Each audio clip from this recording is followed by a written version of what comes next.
Hello guys, कैसे हो आप सभी लोग। और आज के इस वीडियो के अंदर हम बात करने वाले हैं आरआरबी एनटीपीसी के बारे में, जो कि जिसकी रिक्रूटमेंट है, जो कि अंडर ग्रेजुएट की जो वैकेंसी थी उनके जो फॉर्म फिलअप जो है वो स्टार्ट हो चुके हैं आज से स्टार्ट।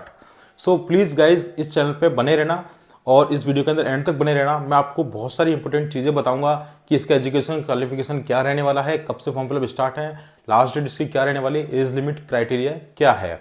और सबसे इंपॉर्टेंट बात मैं आपको एक बात बता दूं आपको कि भाई आप एक चीज़ का ध्यान रखना कि आपको ध्यान इस चीज का रखना है कि जो नंबर ऑफ वैकेंसी है, देखो जोन वाइज इसमें वैकेंसी होती है, रेलवे के अंदर जोन वाइज वैकेंसी होती है। तो आपको एक बात ध्यान रखना है कि जहां पर ज्यादा नंबर ऑफ वैकेंसी है, जैसे जहां पर ज्यादा नंबर ऑफ वैकेंसी था, स्टूडेंट वहीं ज्यादा अप्लाई करता है। ठीक है, तो आपको क्या करना है, इस चीज को आपको खुद को समझना है। आपको वहां पर अप्लाई नहीं करना है, आपको जहां कम है वहां पर अप्लाई करके देखिए, आपका 100% सिलेक्शन हो जाएगा। ठीक है, वहाँ की कट ऑफ भी सबसे कम जाती है और जहाँ पर ज़्यादा कंपटीशन होता है वहाँ पर कट ऑफ भी हाई कर देते हैं, क्योंकि नंबर ऑफ फॉर्म फिलअप वहाँ पर उस रीजन में ज़्यादा हो जाते हैं, उस जोन पर। सो ये चीज़ आपको ध्यान रखनी है फॉर्म फिलअप करते समय कि भाई आप वहाँ पर फिलअप ना करें, आप जहाँ पर कम है वहीं फिलअप करें। ठीक है, जहाँ पर ज़्यादा वैकेंसी है वहीं लोग ज़्यादा जाएंगे, तो इस चीज़ के लिए आप तैयार रहें। पहले से ही मैंने आपको क्लियर कर दिया एक एक चीज़। ठीक है, चलिए अब मैं आपको बता देता हूँ कि इसकी जो ऑनलाइन फॉर्म फिलअप है कब से स्टार्ट है, क्या फीस रहने वाली है। ठीक है, तो देखो 28 अक्टूबर यानी कि कल से इसके जो फॉर्म फिलअप है वो स्टार्ट ऑलरेडी हो चुके थे। ठीक है, और इसकी जो लास्ट डेट है बच्चों वो है 27 नवंबर। ठीक है, 29 अक्टूबर से इसके फॉर्म स्टार्ट हो चुके थे, 27 नवंबर इसकी जो है लास्ट डेट है। इसके अंदर जो आपकी फॉर्म फिलअप की जो फीस लगने वाली है जनरल और ओबीसी वाले की, वो लगने वाली है 500 रुपीज़, और जो SC ST की कैंडिडेट है उनकी लगने वाली है 250 रुपीज़।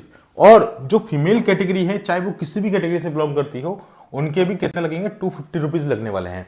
ठीक है, लेकिन एक बात ध्यान रखना, इसके अंदर जो आपकी फीस है वो भी रिफंड होती है। जैसे आप CBT 1 आप दे लोगे तो आपके अकाउंट के अंदर ये पैसा रिफंड हो जाएगा। जब आप फॉर्म फिलअप करोगे तो आपसे अकाउंट नंबर मांगा जाएगा, उस समय आपको सही अपना अकाउंट नंबर देना है, इस बात का आप ध्यान रखिएगा। ठीक है, चलिए तो इस चीज को मैंने आपको क्लियर कर दिया है। आगे बढ़ते हैं वीडियो के अंदर और मैं आपको इसके और भी चीजें बताता हूं कि आपको कैसे क्या क्या चीज करनी है, कितनी टोटल नंबर ऑफ वैकेंसी है ना, सारी चीजें हम डिस्कस कर लेते हैं अभी। चलिए, तो देखो इसमें टोटल नंबर ऑफ वैकेंसी कितनी है, 3058। ठीक है, वैकेंसी काफी सही है, अच्छी है। ठीक है, रेलवे हर साल अब वैकेंसी लेके आएगा, ये भी चीज क्लियर हो चुकी है। ठीक है, तो इस बार जो वैकेंसी है आपकी अंडर ग्रेजुएट है, ये मतलब कि अगर आप 12th पास हो, अगर आप 12th पास हो, जैसे मान के चलो अगर आप जैसे अभी आपने 12th पास करी है ना, या फिर जैसे कोई बच्चा है वो ग्रेजुएट अभी करके निकला ही है, तो उसके पास कम से कम 6 महीने में 5-6 महीने मिलेंगे उसको तैयारी करने के लिए। तो जो कोई फ्रेशर बच्चा है वो भी इसके अंदर अप्लाई कर सकता है, आराम से पढ़ाई करके तैयारी कर कर आराम से जॉब लग सकता है ना। इस चीज में ध्यान रखिए आप। अगर आप इसका जो एग्जाम है कम से कम 4 से 5 महीने लगने वाले हैं आपको आराम से, तो उतने में आपका सिलेबस कंप्लीट हो जाएगा अगर आप ढंग से पढ़ाई करोगे तो। ठीक है, इस चीज का ध्यान रखना। 12th पास एलिजिबल है इसके अंदर, बस आपको अंडर ग्रेजुएट में अप्लाई करना है तो आप इस चीज की अप्लाई कर सकते हो। इसके अंदर जो जनरल की जो वैकेंसी है वो 1280 वैकेंसी है, और जो EWS की जो वैकेंसी है वो है 280। चलिए, और OBC की जो है वो 773 है, और SC कैंडिडेट की वैकेंसी है 461। ठीक है, और ST कैंडिडेट की है 264 वैकेंसी। ठीक है, तो वैकेंसी देखो कभी कम नहीं होती है, आपको एक ही सीट चाहिए होती है। आपको बस अपने आप विश्वास रखना है अपने खुद के ऊपर कि आप किस तरह से कंपटीशन फाइट करोगे, आप में कितना आपके ऊपर पोटेंशियल है। चलिए आगे बढ़ते हैं, आगे बताता हूं मैं आपको। ठीक है, चलो ये चीज जो है आप इस चीज में ध्यान रखना। अब इसके अंदर देखो नंबर ऑफ वैकेंसी है ना, कौन कौन सी वैकेंसी है, पोस्ट नेम क्या है, मैं आपको बता देता हूं। सो देखो मैं पहले चीज क्लियर कर दूं आपको कि इसमें जो एजुकेशन क्वालिफिकेशन है वो सीधे सीधे भैया क्लियर है कि 10+2 है इंटरमीडिएट, यानी कि मतलब कि 12th पास है। ठीक है, इंडिया से, और किसी भी होने से, किसी भी कैटेगरी से हो, डजेंट मैटर। ठीक है, आपकी कितने पास होना चाहिए बस। ठीक है, लेकिन EWS वाले हैं उनको 50% मार्क्स चाहिए 12th के अंदर, ये इसमें वो दिया गया है इस बार। ठीक है, 50% अगर मार्क्स हैं आपके जनरल OBC में आते हो तो आपको 50% मार्क्स चाहिए, लेकिन SC ST कैंडिडेट के लिए कोई मार्क्स की जरूरत नहीं है, केवल वो पास होना चाहिए बस। ठीक है, उस पर ही वो अप्लाई कर सकता है। इसमें जो वैकेंसी की जो पोस्ट है वो आपके टिकट कम क्लर्क की है, ट्रेन क्लर्क की हैं, account clerk and come typist की भी हैं, ठीक है, junior clerk and come typist की भी हैं वैकेंसी, ठीक है। और आगे बताता हूं मैं आपको,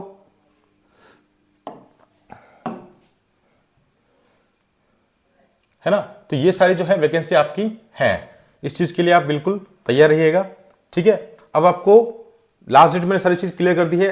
अब जैसे अगर आप चाहो कि मैं इसका ऑनलाइन अप्लाई करूं, तो देखो आपको क्या करना है, इस पे लिंक पर क्लिक कर देना, ठीक है। मैं आपको उस पर दे दूंगा डिस्क्रिप्शन के अंदर, वहां से आप क्लिक करके यहाँ पर देखो सबसे पहले आपको क्रिएट एन अकाउंट करना पड़ेगा। यहाँ पर आप जैसे क्रिएट एन अकाउंट पर क्लिक करोगे तो आपके पास ये चीज ओपन हो जाएगी, विंडो ओपन हो जाएगी।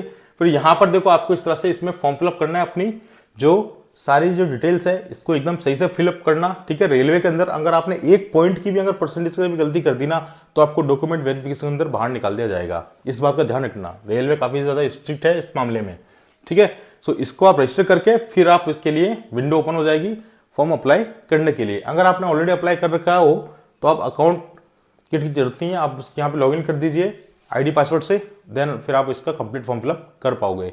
सो प्लीज फ्रेंड्स साथ जरूर वीडियो को शेयर करना ताकि उनको भी इन्फॉर्मेशन मिल सके। तो फिर मिलते हैं नेक्स्ट वीडियो के अंदर, जब तक अपना ध्यान रखिए, पढ़ाई करें। All the best guys.